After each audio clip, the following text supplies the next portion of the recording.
¿Qué tal amigos? Hoy hablaremos del tema antes del parto por cesárea. Y para empezar vamos a hacer alusión a un texto que nos dejó J. British Williams. Este dice así: la aparición de un embarazo después de una cesárea, no obstante, no siempre está exento de peligro. Se han notificado casos en los que la cicatriz uterina se rompió en la última parte de una gestación posterior.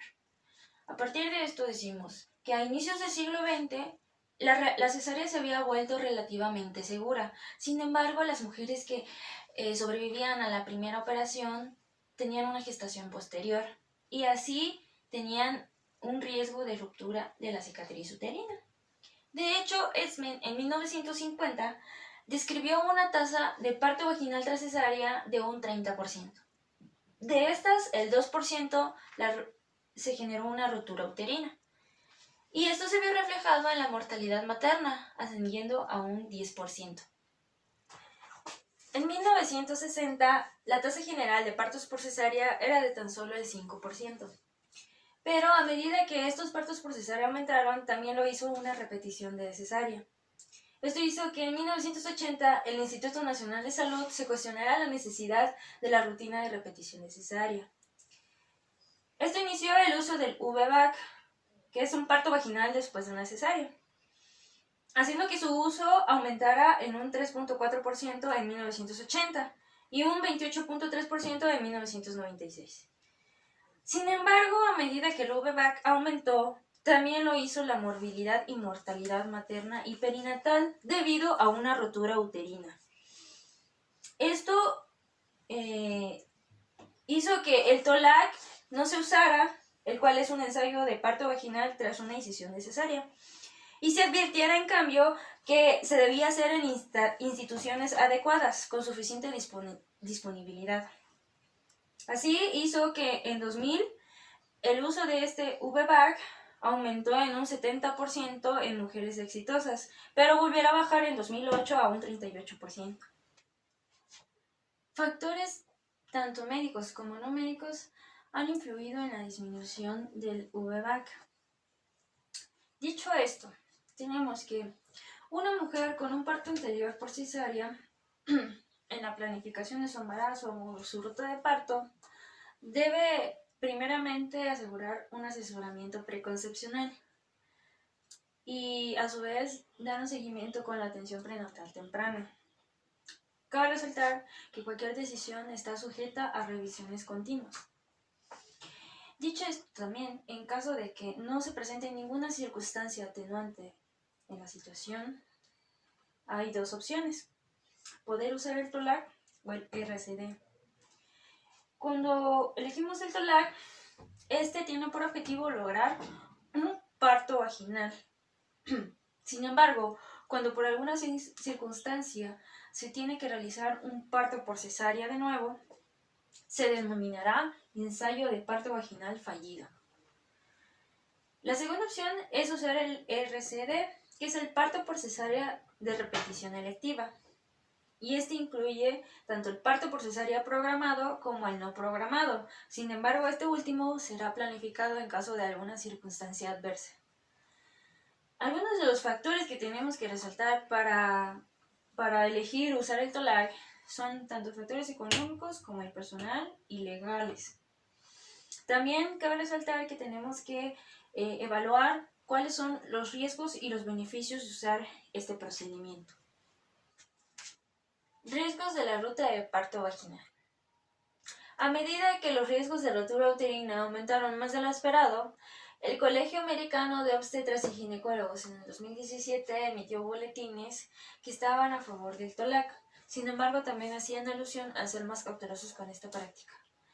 En la problemática era que había tanto riesgos como beneficios para la madre y el feto, y estos no siempre eran congruentes. Hablando de los riesgos maternos, tenemos que la rotura uterina y las complicaciones asociadas aumentaban con el uso del TOLAC. A medida de la rotura uterina tenemos dos tipos: una completa y la incompleta. La completa se refiere a que todas las capas de la pared uterina están separadas, y la incompleta hace alusión a que el músculo uterino está separado, pero el peritoneo visceral está intacto. A este también se le conoce como dehiscencia uterina. Bueno, datos lanzan que hay tanto de estos riesgos como beneficios, hay investigaciones sistematizadas y una de ellas es realizada por Gies y colegas en el 2010. En estos concluyen que el riesgo de rotura uterina aumentaba con el uso de TOLAC a comparación de las RCD. Sin embargo, también concluyeron que el riesgo de muerte materna disminuía. Otro metaanálisis realizado por Mosurkiewicz en el 2000 lanza que, en cambio, el 50% de probabilidades de requerir transfusión de sangre o histerectomía también disminuían con el uso de TOLAC. Pero, sin embargo, al contrario, el estudio Network había encontrado o concluido que la transfusión y la infección aumentaba con el uso de esta. Y así tenemos como problemática una gran disparidad entre los antecedentes encontrados por esta práctica. Riesgos fetales y neonatales. Hay una mayor incidencia con la mortalidad perinatal y neonatal con el uso del TOLAC. Estudios realizados por Gies y colaboradores habían concluido que se encontró un 0.13% de mortalidad perinatal en el TOLAC en comparación con un 0.05% en RCD. A su vez también la mortalidad neonatal era más elevada, mostrando un 0.11% en el TOLAC a comparación de 0.06%. A su vez también había un aumento por sufrir encelopatías isquémicas hipóxicas con el uso del TOLAC, representando en una incidencia de 46 por cada 100.000 mujeres, a comparación de 0 en RCD. Además, también hay riesgo de sufrir la taquipnea transitoria del recién nacido.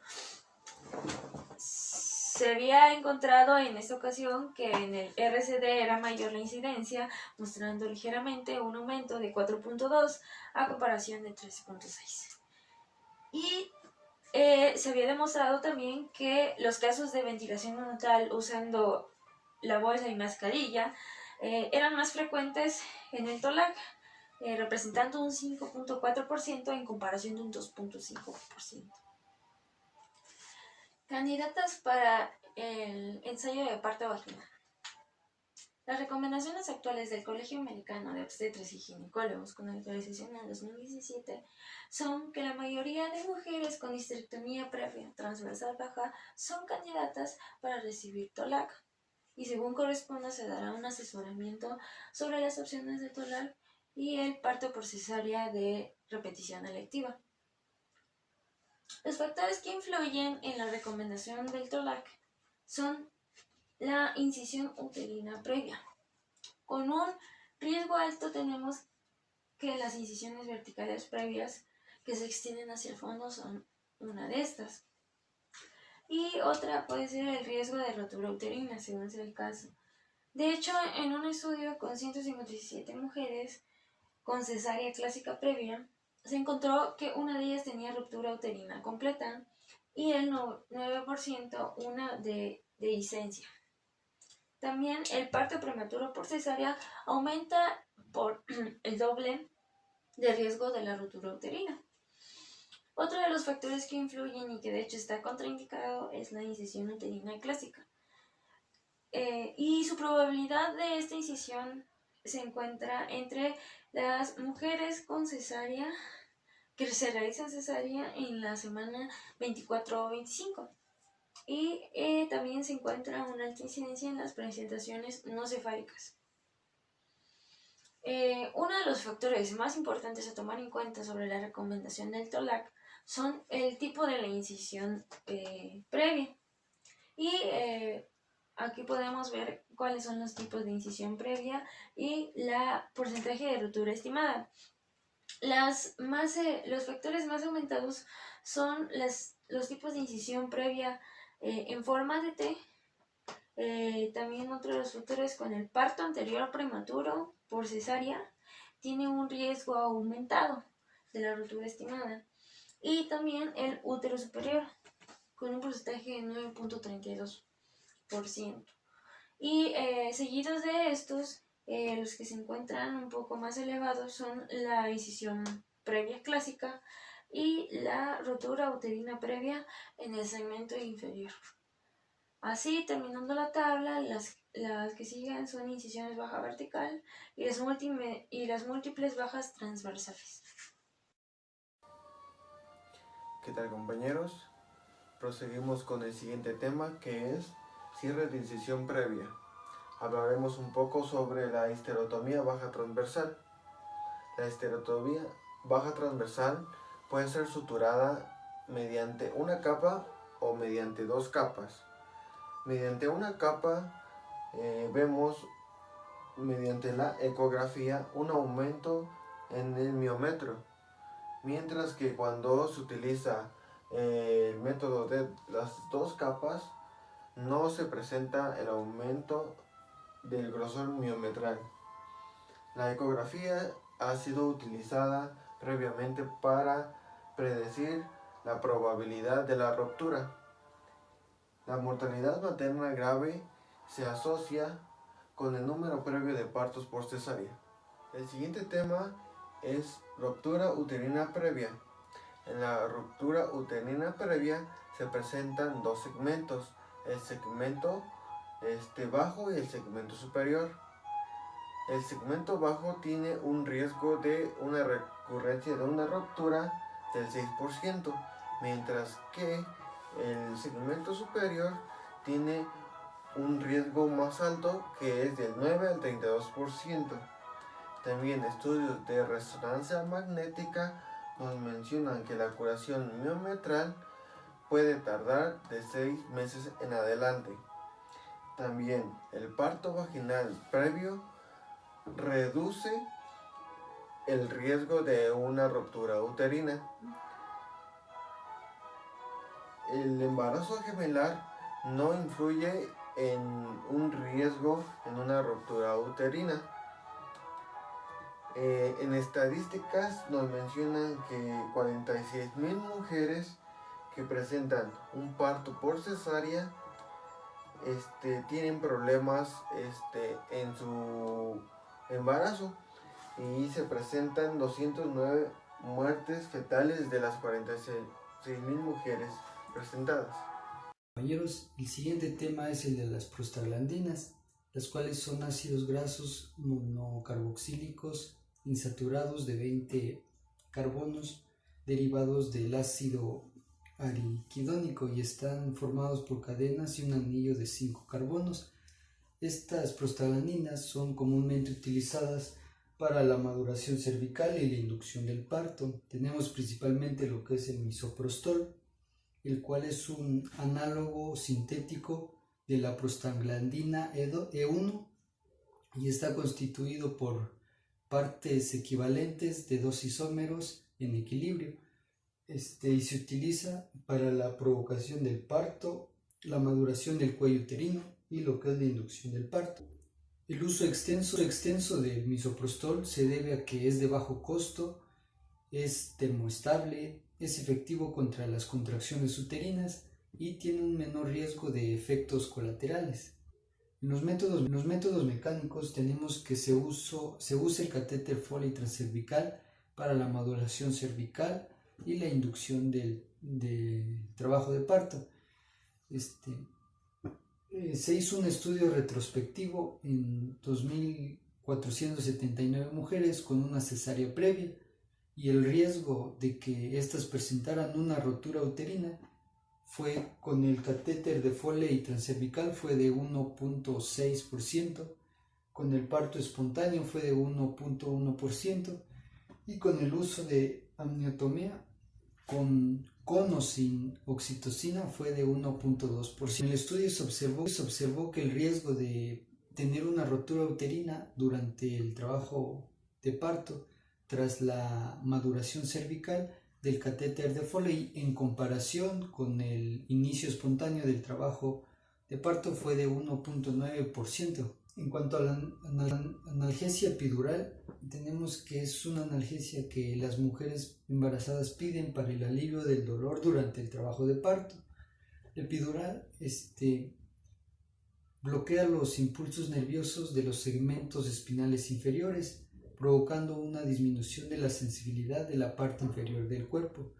Aunque esta analgesia tiene efectos secundarios como dolor de cabeza, dolor de la espalda, escalofríos, náuseas y dificultad al orinar. Nos menciona que menos del 10% de las embarazadas con separación de cicatrices experimentan dolor y sangrado. Nos menciona de igual manera que Kyle y sus colaboradores documentaron episodios más frecuentes de la dosificación epidural y se asociaron con mayores tasas de rotura uterina. En la exploración de la cicatriz uterina nos menciona de que algunos médicos consideran la exploración uterina de rutina como innecesaria.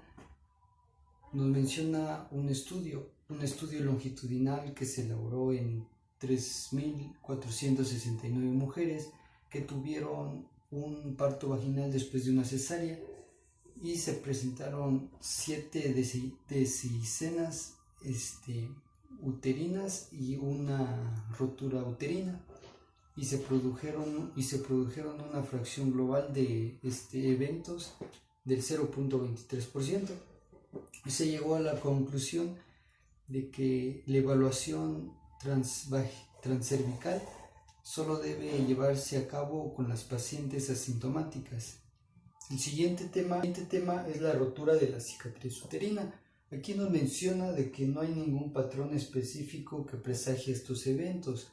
Nos da un ejemplo de que, por ejemplo, el hemoperitoneo de una rotura del útero puede causar irritación diafragmática con dolor referido en el tórax, lo cual puede dirigir al médico a un diagnóstico de un embarazo de líquido pulmonar o amniótico, en lugar de diagnosticar una rotura de cicatriz uterina.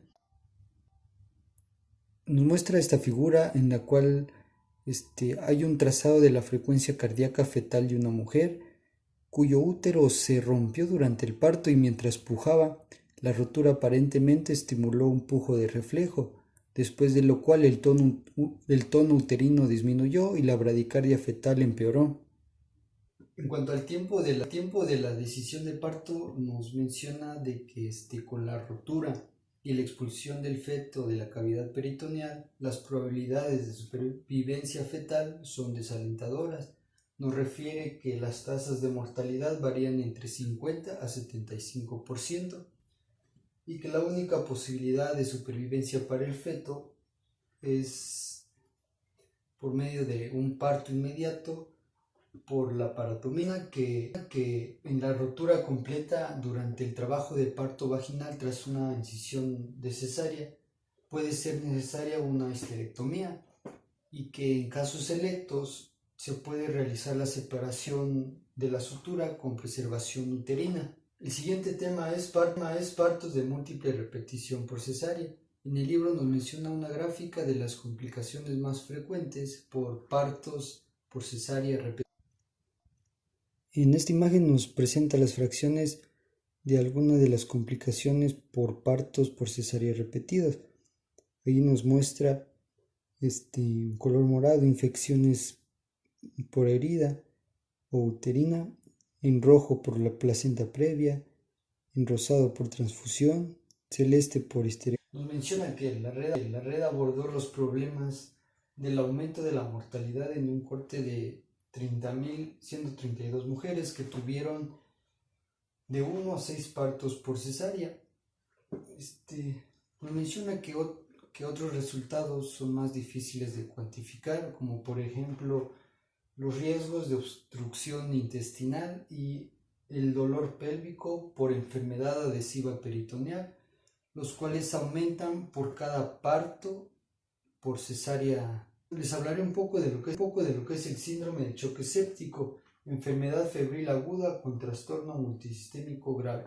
Tiene una letalidad de 10 al 15% y se presenta lo que es fiebre, cefalea, edema subcutáneo, náuseas, confusión mental erupción eritematosa, macular difusa, vómitos, diarrea y hemoconcentración marcada. En el síndrome del choque séptico hay una obstrucción de los vasos sanguíneos por un conglomerado de bacterias asociados a trombos, lo cual puede provocar el fallo de algún órgano del órgano. Durante 1990 comenzaron a aparecer informes esporádicos de una infección virulenta por el Staphylococcus B hemolítico del grupo A, y la colonización o infección intensa se complicaba en algunos casos por el síndrome del choque tóxico estreptocócico, que se presentaba cuando se elaboraba la exotoxina pirogénica. Que la muerte materna puede estar asociada al diagnóstico tardío y al tratamiento.